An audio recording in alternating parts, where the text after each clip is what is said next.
I'm Jennifer Walsh, 29 years old. 3 weeks ago, I lost a baby I desperately wanted while my parents chose my brother's golf game over their grandchildren. The bleeding started at 2 a.m. Not the light spotting my doctor had warned me might happen. Heavy, terrifying bleeding that soaked through everything in minutes. I was 12 weeks pregnant, just past the point where I'd started to believe this baby might actually make it.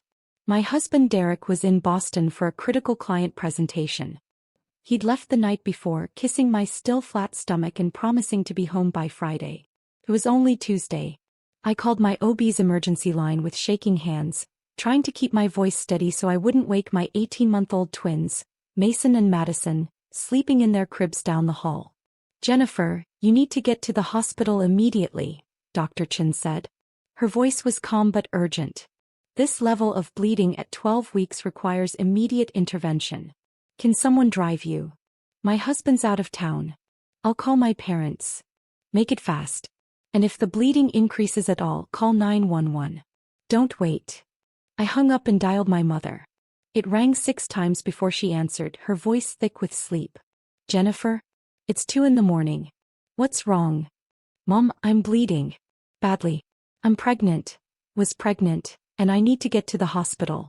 Can you come watch the twins?" There was a pause. A long pause where I could hear my father asking what was going on. "Bleeding? Are you sure it's serious?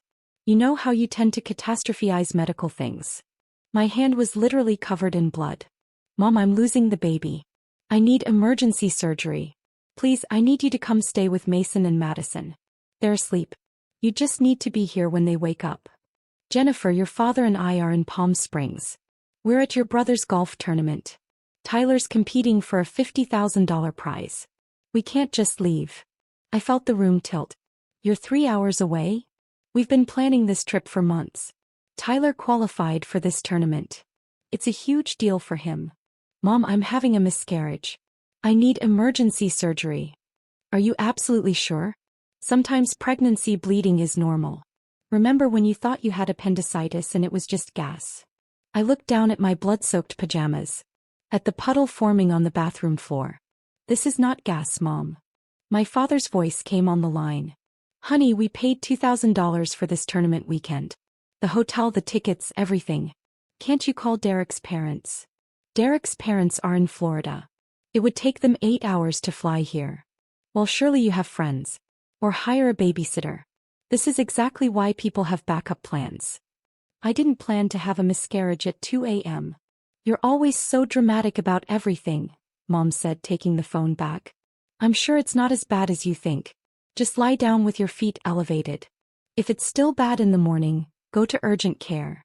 The bleeding was getting heavier. I could feel it. "I can't wait until morning. I could bleed out." "Jennifer, don't be ridiculous. You're not going to bleed out from a miscarriage. Women have them all the time." She sighed deeply. "Fine. We'll try to leave early tomorrow. But your father already paid for tomorrow's tournament breakfast, and Tyler's tea time is at 8 a.m. We can probably leave by noon." "Noon? Mom, it's Tuesday morning. I need help now. And we're 3 hours away at your brother's important event. You need to be more understanding. The world doesn't revolve around you." Something inside me cracked. Not my heart, that would come later. Something sharper. Clearer. "You're right," I said quietly. "It doesn't revolve around me. It never has." I hung up. The bleeding intensified. I called 911. The paramedics arrived in 8 minutes. 2 women, both probably in their 30s, calm and efficient. "How far along?" the first one asked as she helped me onto the gurney. 12 weeks. Heavy bleeding for about 20 minutes now. "Any cramping?" "Yes. Getting worse."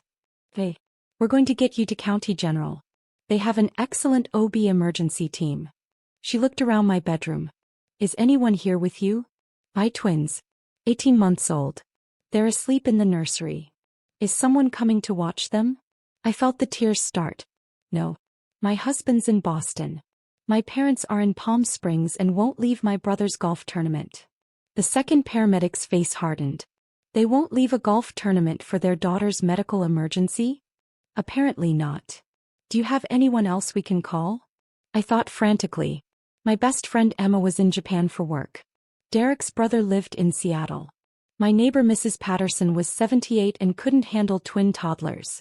Then I remembered the card Derek's mom had given me 6 months ago. Emergency childcare solutions. When crisis strikes, we're there. There's a service, I said. Emergency childcare. I have the number in my phone. The first paramedic helped me dial while the second one started in 4. A woman answered on the second ring. Emergency childcare solutions. This is Patricia. I need help. My voice broke. I'm being transported to the hospital. Miscarriage. I have 18-month-old twins sleeping in their cribs.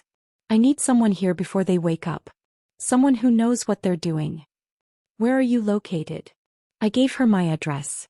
We can have 2 specialists there in 25 minutes. Twins require 2 caregivers for optimal safety. Our emergency rate is $60 per hour per caregiver with a 6-hour minimum. Fine. Whatever. Please just get here.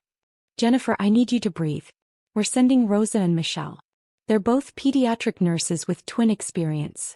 They'll take care of your babies like they're their own. You focus on yourself right now. Thank you, I whispered. Thank you so much. As they loaded me into the ambulance, I did something I'd been doing every month for 6 years. Something I'd kept secret because I thought it made me a good daughter. I opened my banking app with trembling, blood-stained fingers. There was the automatic transfer I'd set up when I was 23 years old and got my first real job out of college. $3,200. Transferred on the 15th of every month to my parents' account. It started when Dad's business had a temporary setback. When Mom mentioned they might lose the house. When my brother was still in college and needed help with tuition. Just for a few months, Dad had said. Just until things stabilize. 6 years later, Dad's business had stabilized enough for golf tournaments and Palm Springs weekends. Mom had stabilized enough for spa days and shopping trips. Tyler had graduated and gotten a 6-figure job but somehow never helped with their bills. And I'd kept sending money because no one ever told me to stop. Because I thought that's what good daughters did. $3,200 a month. 12 months a year. 6 years. $230,400. Nearly $250,000 to parents who couldn't drive 3 hours to help me during a miscarriage. I canceled the automatic transfer. Then I set up a new one. Same amount, $3,200 per month, to a college fund for Mason and Madison. The paramedic squeezed my hand. You're doing great. Stay with us. But I wasn't thinking about the blood or the pain or the baby I was losing. I was thinking about how my parents had chosen golf over their grandchildren. How they'd called me dramatic while I bled out. How I'd paid for that golf tournament with money they never earned. If you're genuinely enjoying this story, could you take a moment to hit that like button? It really helps me continue creating these stories. The ER was chaos and urgency. Dr. Chen met me there already in scrubs. Jennifer, we need to do an emergency DNC. You're hemorrhaging. We need to stop the bleeding before you go into shock. The baby. Her face was gentle. I'm so sorry. There's no heartbeat. Your body is trying to miscarry but tissue is retained. That's causing the hemorrhage. I'd known. Deep down I'd known when the bleeding started. But hearing it made it real. Okay, I whispered. Do what you need to do. We'll put you under general anesthesia. The procedure takes about 20 minutes. You'll wake up in recovery. Bye twins. I need to call. We'll make sure you have a phone as soon as you're awake. But right now we need to move fast. As they wheeled me toward the OR, my phone rang. Dirk. Babe, I got your voicemail. Oh my God. I'm at the airport. I'll be there in 4 hours. The twins. I called my mom. She's already on a plane. She'll land in 6 hours. She's got Rosa and Michelle's contact info. She'll coordinate everything. Your mom is flying here from Florida? Of course she is. Your family. That's what family does. His voice cracked. I'm so sorry I'm not there. I'm so sorry. It's not your fault. Did your parents? They're at Tyler's golf tournament. They can't leave. Silence. Then Derek's voice, cold and hard in a way I'd never heard before. They chose golf over you? Apparently. Jennifer, I swear to God. Derek, I canceled the money. The $3,200 a month. It's gone. I redirected it to the twins' college fund. Another pause. You've been sending them $3,200 a month? For 6 years. That's. I could hear him doing the math. That's over $230,000. I know. And they won't leave a golf tournament to help you? I know. The anesthesiologist was preparing the medications. We need to start, she said gently. I have to go, I told Derek. I love you. I love you too. I'll be there as soon as I can. And Jennifer? Your parents are done. You hear me? They're done.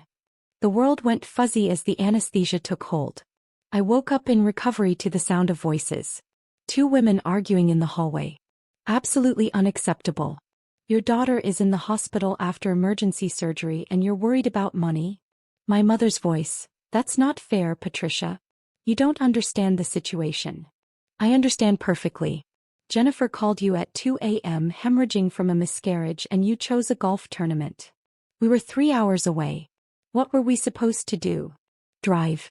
Immediately. Like I did from Florida. Like any decent parent would do. I tried to sit up. A nurse was there instantly. Easy. You're still woozy from anesthesia. Who's out there? Your mother-in-law arrived about an hour ago. She's been addressing some concerns. Patricia Walsh, Derek's mother, was a force of nature.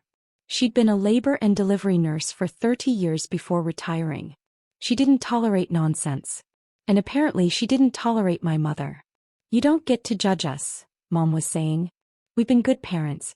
We've sacrificed everything for our children. Really? Because from where I'm standing, your daughter has been sacrificing for you. Want to know how I know? Patricia, don't. Jennifer's bank records were pulled for the emergency childcare service. Standard procedure for establishing payment. You know what they found? Monthly transfers of $3,200 to your account. For 6 years. That's $230,400. Silence. Your daughter, the one currently recovering from emergency surgery to save her life, has been funding your lifestyle for 6 years. And when she needed you most, you couldn't interrupt a golf game. That money was, we thought it was. You thought it was what? A gift from the money fairy? You knew exactly where it came from. You just didn't care. My father's voice now. We're here now, aren't we? We drove straight from Palm Springs. You're 12 hours late.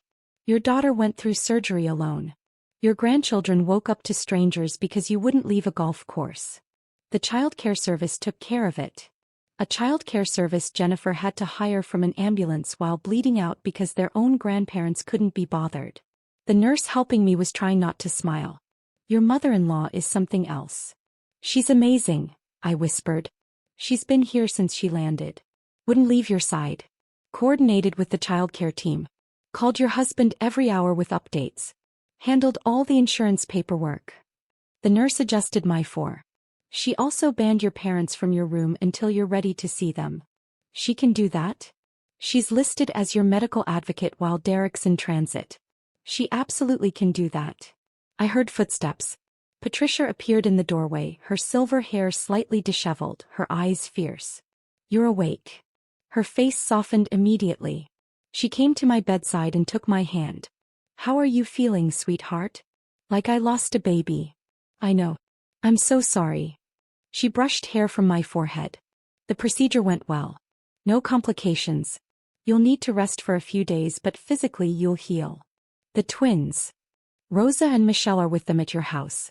They're fed, changed and playing. I've been video calling every hour. Mason keeps asking for Mama, but they're okay. Derek will be here in 90 minutes. He'll go straight home to relieve the caregivers. You flew here from Florida. Of course I did.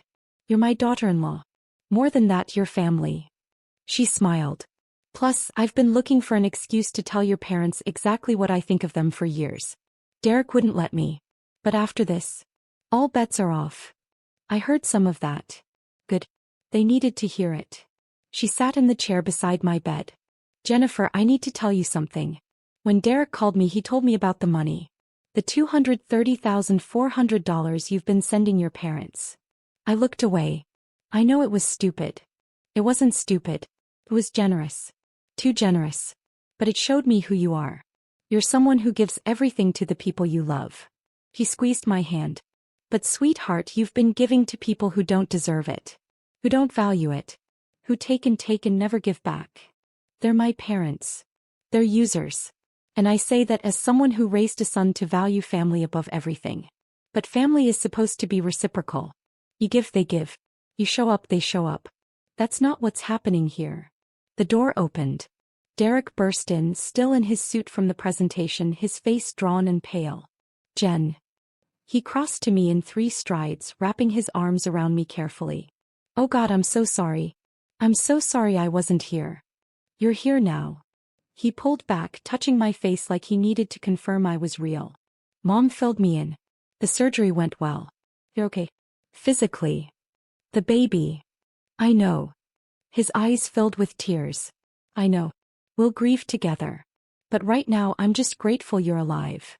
Patricia stood. I'll give you two some privacy. Derek, I'm going to your house to relieve Rosa and Michelle. You stay here as long as Jennifer needs. Mom. Derek caught her hand. Thank you. For everything. That's what mothers do, honey. They show up. She looked pointedly at the door where my parents were presumably still waiting. Real mothers, anyway. After she left, Derek sat on the edge of the hospital bed holding both my hands. I talked to your parents in the hallway, he said. Before my mom got there. What did they say? Your dad asked if you were okay. Your mom asked if the hospital would let them visit despite the misunderstanding with Patricia. He took a deep breath. Then your dad asked if you'd canceled the monthly payment on purpose or if it was a banking error. I closed my eyes. Of course he did. Jennifer, I lost it. I told him that his daughter almost bled to death and his first concern was money. That you'd been funding their lifestyle for 6 years while struggling as a young mother with twins. That they didn't deserve a dime of your money or a second of your time. What did he say? That I was being disrespectful. That they'd raised you and deserved support in their retirement. That the money was just helping family, and they'd assumed it was a gift. A gift they never acknowledged or thanked me for.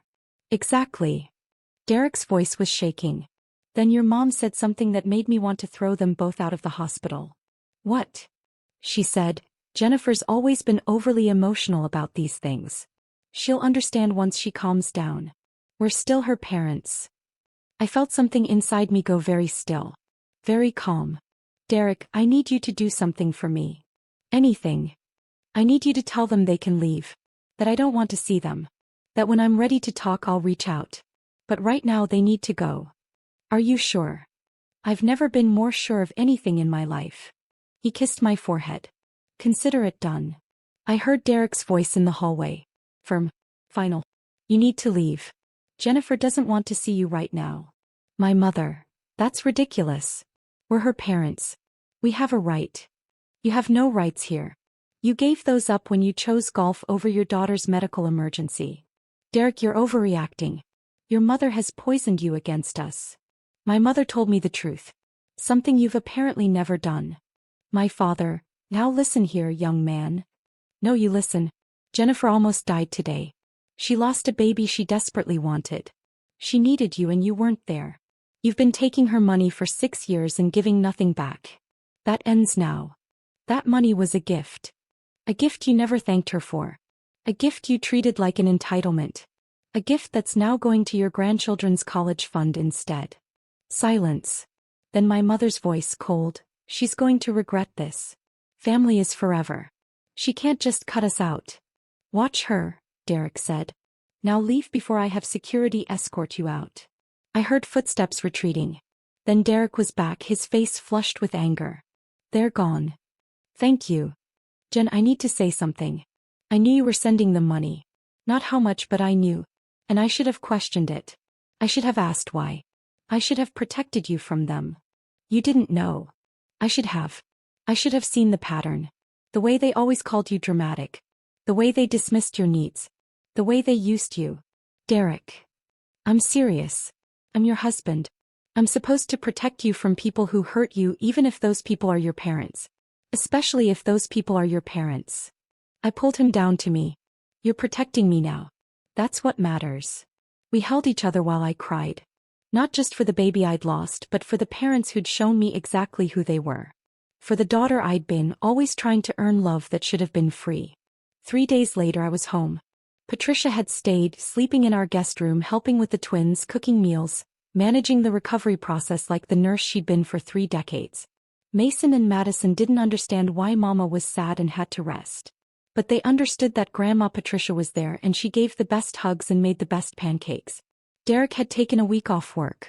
The client presentation had gone so well they'd landed the account, but Derek had made it clear.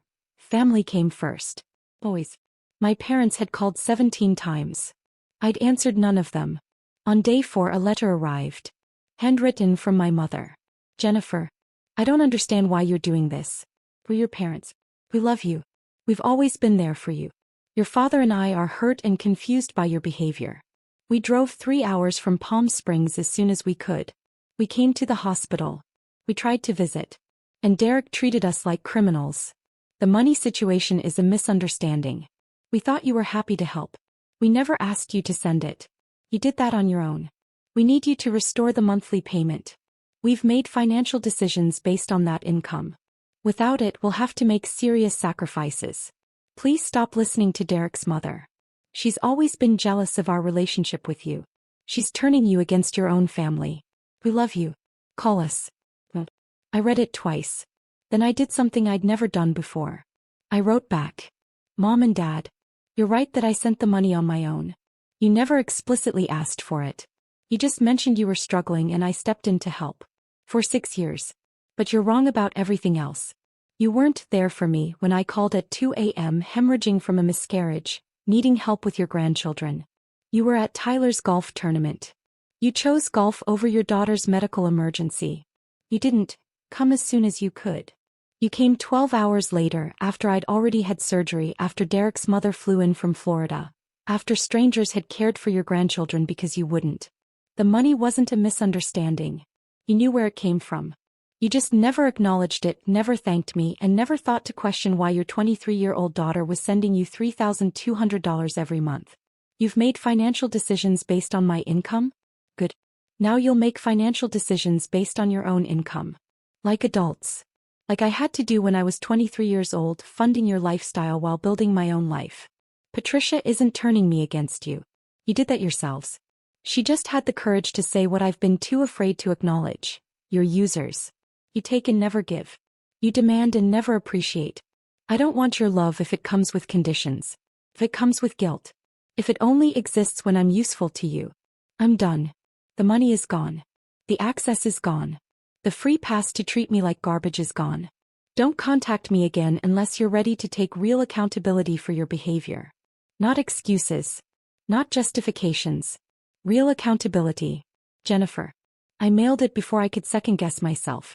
Patricia found me in the kitchen afterward, staring at nothing. You okay, sweetheart?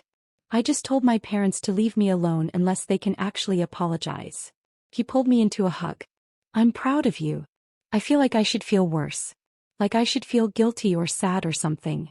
Do you? I thought about it. Really thought about it. No. Oh, lighter. Like I've been carrying something heavy for years and I finally put it down. That's because you have been. You've been carrying their financial burden, their emotional burden, their expectations. You've been carrying the weight of trying to earn love that should have been given freely. She pulled back to look at me. Jennifer, you're allowed to put that down. You're allowed to say enough. What if they never change? What if I just lost my parents forever? Then you didn't lose parents. You lost users. And honey, that's not a loss. That's freedom. 2 weeks later, my brother Tyler called. Jen. It's me. I hadn't heard from Tyler in months. He usually only called when he needed something or when Mom made him. Hey Tyler. Mom told me what happened. The miscarriage. The hospital. The fight. He paused. I'm sorry. About the baby. That's rough. Thanks. But Jen, you can't cut off Mom and Dad like this. They're freaking out. Dad's talking about selling the house. Mom's crying all the time. They have to sell their house? Well, they're looking into it. The mortgage is $2,400 a month, and with the car payment and other expenses, they can't cover it on Dad's pension and Mom's part-time income. So they need the $3,200 I was sending. I mean, yeah. They kind of built their budget around it. I laughed. Actually laughed. Tyler, they built their budget around money I was sending them starting when I was 23 years old. I've sent them $230,400 over 6 years. They never once thanked me or acknowledged where it came from. Silence. That much. That much. I didn't know you were sending them that kind of money. They didn't tell you? Weird. They told me about every dime they spent on you. Your college tuition. Your car. Your graduation gift. Your job interview suit. Jen. When I had a miscarriage and called them at 2 a.m. bleeding and scared, needing help with my twins, they said no. They were at your golf tournament. They couldn't leave because you were competing for a prize. I didn't know that. Mom just said you had a medical thing, but you were being dramatic about it. A medical thing? Tyler, I had emergency surgery. Almost bled out. I lost a baby. My voice was rising. And our parents chose your golf game over my life.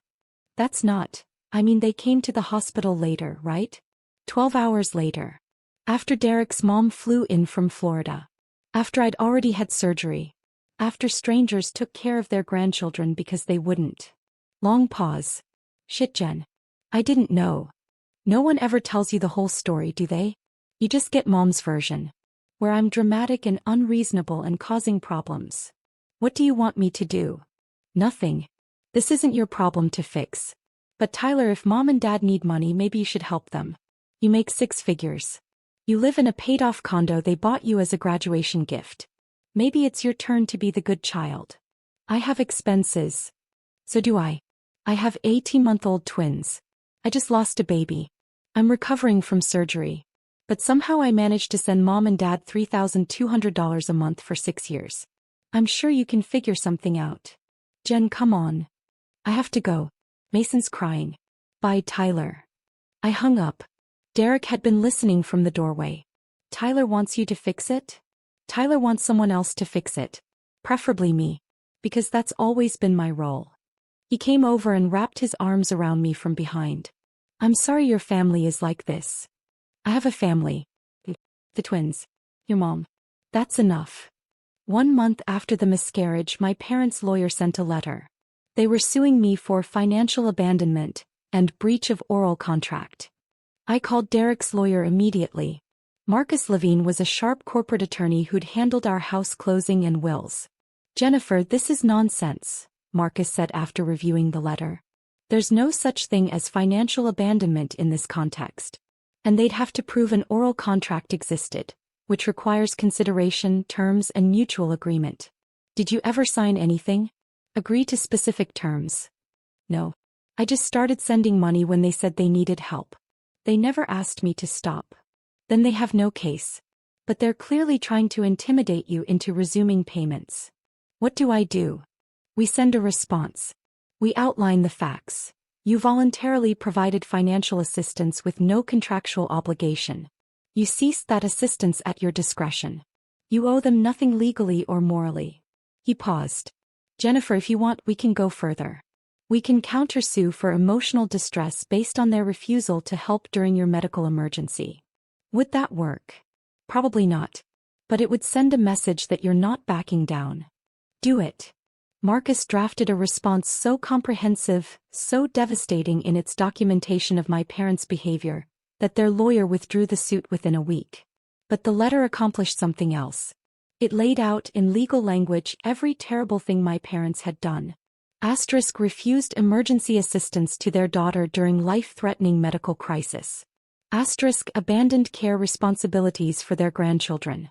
Asterisk accepted $230,400 over 6 years without acknowledgement or gratitude.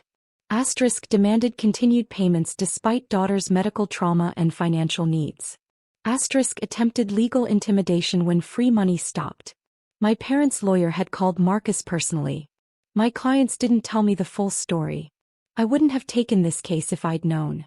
Please convey my apologies to Ms. Walsh. 3 months after the miscarriage, Derek and I went to therapy. We needed help processing the loss, the family betrayal, all of it. Our therapist, Dr. Reeves, listened to the whole story over 2 sessions. Jennifer, I want you to do an exercise, she said. I want you to list everything you've given your parents over the years. Not just money. Everything. I thought about it. Then I started listing. Money. $230,400 total. Time. Hours and hours helping them move, organizing their garage, managing their medical appointments. Emotional labor. Always being available when they needed to vent or needed advice. Grandchildren. Mason and Madison, who they've seen maybe 20 times in 18 months. Forgiveness. For missed birthdays, forgotten holidays, constant criticism. Free passes. For calling me dramatic, for dismissing my needs, for favoring Tyler. Now list what they've given you in the past 6 years. I sat in silence. Jennifer? What have they given you? Criticism. Disappointment. Guilt. Anything positive? I thought harder. They came to the twins' birth. They stayed for 2 hours. They came to my college graduation. They gave me a card with $50.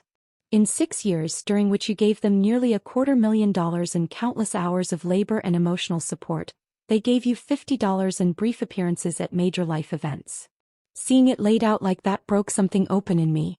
I've been in a one-way relationship with my parents my entire adult life. Yes, Dr. Reeves said gently. And probably before that too. You just didn't have the perspective to see it. Why did I keep giving?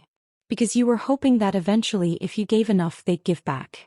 They'd see your worth. They'd love you the way you deserved. She leaned forward. But Jennifer, some people are takers. They'll take everything you offer and ask for more. They'll never be satisfied because the problem isn't how much you're giving. The problem is who they are. Derek took my hand. Your parents will likely never understand why you cut them off, Dr. Reeves continued. In their minds they'll always be the victims. You'll always be the ungrateful daughter. And you need to make peace with that. How? By accepting that their opinion of you doesn't define your worth. By building a life with people who actually value you. By letting go of the fantasy of who you wish they were and accepting who they actually are. 6 months after the miscarriage, I got pregnant again. We didn't tell anyone for weeks. We were terrified. Every twinge, every moment of discomfort sent me into panic. But at 20 weeks we had the anatomy scan. Healthy baby girl. Strong heartbeat. Everything perfect. Patricia cried when we told her. I'm going to be a grandmother again. A real grandmother this time. You're already a real grandmother, Derek said. Mason and Madison love you. I know. But this one I'll get to know from the beginning. She hugged me carefully. Jennifer, I'm so happy for you both. We're not telling my parents, I said. I need you to know that. When the baby comes they won't know. They won't be invited to meet her. I understand. And I support you completely. At 32 weeks I got an email from my mother. The first contact in 6 months. Jennifer, your cousin Amanda told me she saw you at the grocery store. She said you're pregnant. Very pregnant. I can't believe you didn't tell us. We're going to be grandparents again and we had to hear it from a cousin? This is cruel. Whatever you think we did wrong, we don't deserve this. We deserve to know our grandchildren. We'll be at the hospital when you deliver. We have a right to meet our granddaughter. I didn't respond. Instead, I called the hospital and put them on a no-access list. The staff assured me that without being on my approved visitor list, they wouldn't even be told I was there. At 38 weeks I went into labor. Patricia drove me to the hospital while Derek stayed with the twins.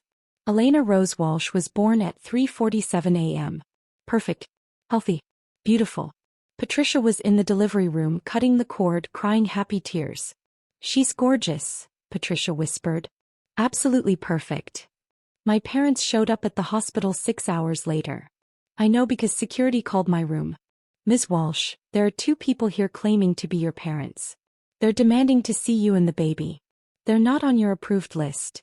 Don't let them up. I don't want to see them. Understood. We'll handle it. 20 minutes later, Patricia's phone rang. My mother's number. Don't answer it, I said. I'm not. But Jennifer, they're going to escalate. He was right. Over the next 2 days in the hospital my parents tried everything. Asterisk called the hospital repeatedly claiming emergency. Asterisk showed up at visiting hours claiming they had permission. Asterisk called Derek's phone over and over. Asterisk sent Tyler to check on me. Asterisk had my aunt call saying it was cruel to keep grandparents away. We ignored all of it. When we came home there were flowers on the doorstep. A card. Congratulations on our new granddaughter. We can't wait to meet her. Love, Grandma and Grandpa. Derek threw them in the trash. They don't get to do this, he said. They don't get to pretend everything's fine and claim a relationship with Elena that they haven't earned. 1 year after Elena was born on her first birthday, my parents sent a gift. A large box containing a silver baby brush and mirror set, expensive and engraved. To our precious granddaughter Elena. With love from Grandma and Grandpa. There was a note for me. Jennifer, we've given you space like you asked. It's been over a year. Surely that's enough time for you to calm down and see reason. We're sorry if we hurt you. We never meant to. We love you and we want to be part of our grandchildren's lives. Can we please start over? Mom and Dad. I read it 3 times. Looking for real accountability. For understanding of what they'd actually done wrong. All I found was sorry if we hurt you, the classic non-apology. And the implication that I was the problem, the one who needed to calm down and see reason. I packed the gift back up and mailed it back with a note. Mom and Dad. Sorry if we hurt you, isn't an apology. It's a dismissal. Real accountability would sound like, we're sorry we refused to help during your medical emergency. We were wrong to prioritize a golf tournament over your life. We were wrong to take your money for 6 years without acknowledgement. We understand why you set boundaries and we respect them. Until you can offer real accountability, we have nothing to discuss. Don't send gifts for children you haven't met and don't have a relationship with. Don't pretend everything's fine. Don't ask me to start over when you haven't addressed what went wrong in the first place. If you ever want a real relationship with me or my children, it starts with honesty. With taking responsibility. With understanding that you damaged our relationship and it's your job to repair it, not mine. Jennifer. I never heard back. 2 years after cutting off my parents, I ran into my mother at Target. The same store where I'd bought Elena's first birthday outfit. She looked older. Tired. She was pushing a cart with generic brands. A far cry from the name brands she used to insist on. Jennifer. She stopped. Her eyes went to Elena in my cart, now 2 years old. Then to the twins who were 4 and holding onto the cart sides. Mom. They're so big. I can't believe how big they are. Kids grow. That's what they do. Elena looks like you did at that age. So I've heard. We stood there in awkward silence. Jennifer, can we talk? Please. About what? About fixing this. About being a family again. We were never a family, Mom. We were a one-way relationship where I gave everything and you took it. That's not fair. It's completely fair. I gave you $230,400. I gave you time, energy, emotional labor. And when I needed you most, when I was bleeding, losing a baby, terrified and alone, you chose golf. She flinched. I've apologized for that. No, you haven't. You said, sorry if I hurt you. That's not an apology. That's a deflection. What do you want me to say? I want you to say, I was wrong. I chose a golf tournament over my daughter's medical emergency and it was unforgivable. I took your money for 6 years and never once thanked you or acknowledged your sacrifice. I treated you like an ATM and a burden instead of a daughter. I was a bad mother and I'm sorry. She looked stunned. That's cruel. That's honest. And if you can't be honest about what you did, we can't move forward. Jennifer, please. Your father and I are struggling. We had to downsize. We're living in a small condo now. We can barely afford. Stop. I held up my hand. Don't tell me about your financial struggles. I don't care. You made choices. You built a lifestyle on money that wasn't yours. You took advantage of your daughter's generosity. Now you live with the consequences. We're your parents. DNA doesn't make you parents. Showing up does. And you've never shown up for me. Not when it mattered. Mason tugged my sleeve. Mama, can we go? This lady is making you sad. My mother's eyes filled with tears. I'm not this lady. I'm your grandmother. No, I said firmly. You're not. Their grandmother is Patricia. She's the one who shows up. Who flies across the country when we need her. Who knows their favorite foods and their bedtime routines. You're just someone they don't know. I started pushing the cart away. Jennifer, wait. Please. I'm sorry. Really sorry. For all of it. I stopped. Turn back. Prove it. Get therapy. Figure out why you treat people this way. Do actual work on yourself. Then maybe in a year or 2 we can try a supervised visit. Maybe. A year or 2? You had 6 years of my money and 18 months of my children's lives that you didn't bother to be part of. You can wait a year or two to see if I'm willing to give you another chance. I didn't wait for her response. My name is Jennifer Walsh. I'm 31 years old. I'm a mother of 3, a wife and a daughter-in-law to the best mother-in-law in the world. I used to be a daughter too. But I learned that being someone's child doesn't obligate you to fund their lifestyle or accept their mistreatment. 2 years ago, I had a miscarriage and my parents chose my brother's golf tournament over helping with their grandchildren. I was sending them $3,200 a month, $230,400 over 6 years, and they couldn't spare 3 hours to drive to my emergency. So I stopped the payments. I cut them off. I set boundaries. And I built a family with people who actually show up. Who choose me. Who value me as more than a source of money and convenience. Derek's mother flew from Florida to be there during my surgery. She banned my parents from my hospital room. She told them exactly what they were. And she's been my children's real grandmother ever since. I've lost a lot. I lost a baby I wanted desperately. I lost the parents I wished I had. I lost the fantasy of what family was supposed to be. But I gained so much more. Peace. Self-respect. A clear understanding of my worth. Children who will grow up knowing that love doesn't come with conditions. That family is who shows up. If there's anyone out there who's been the family ATM, who's been funding their own mistreatment, who's been told they're dramatic when they express legitimate needs, I want you to know something.